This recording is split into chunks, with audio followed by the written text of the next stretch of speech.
Dakar, vraiment pour la deuxième fois, a accueilli tous les acteurs, disons, le secteur privé, les institutions financières et aussi les partenaires de développement, y compris les ministres. On a eu 20 ministres autour de partout de l'Afrique.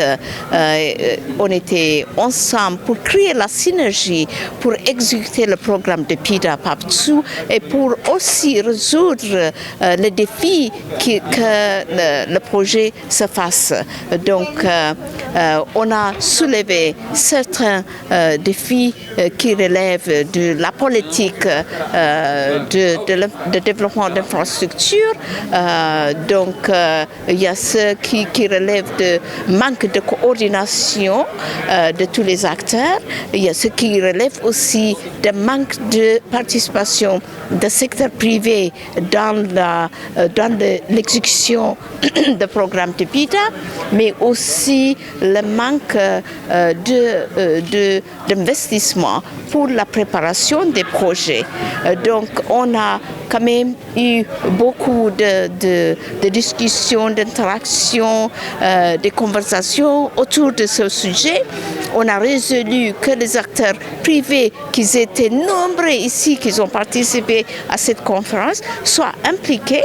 Ils ont dit que vraiment, ils ont reconnu le fait que le développement infrastructure, c'est un business. C'est un business, c'est rentable. Donc, ils veulent vraiment venir faire l'exécution, mais il y a certaines choses qu'il faut faire. Disons, il faut prendre les mesures nécessaires pour mitiger le risque pour le développement d'infrastructures, mais aussi avoir un financement, une garantie pour l'investissement au niveau d'infrastructures. À ce sujet, la conférence a aussi explorer la possibilité d'augmenter quand même le taux d'engagement de financement institutionnel.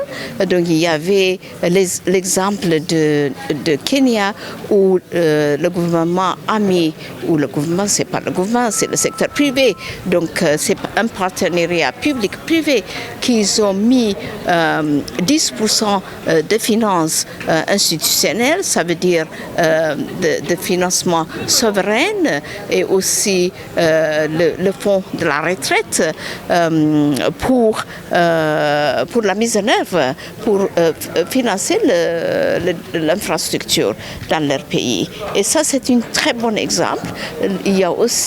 On a eu aussi capital markets de bonds que le gouvernement a mis en Éthiopie, en Égypte et partout.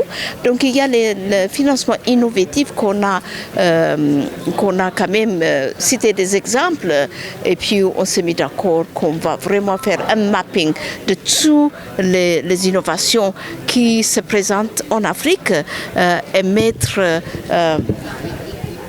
disponible pour la mise en œuvre de programmes de PIDA en Afrique.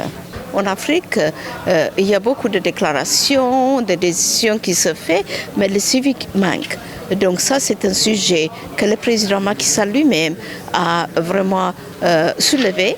Donc on a mis la responsabilité sur la AUDANEPAD et puis on a maintenant un dashboard qu'on va mettre en place pour le suivi de toutes les actions, toutes les prononciations, toutes les décisions et déclarations qui se font autour de conférences et de sommets de l'Union africaine. À cet effet, toutes les déclarations qui se font ici seront suivies. Il y aura une technique qu'on a mis en place qui compris le secteur privé, les institutions financières, le secteur public, pour être ensemble avec nous pour le suivi de progrès de nos déclarations et de nos décisions.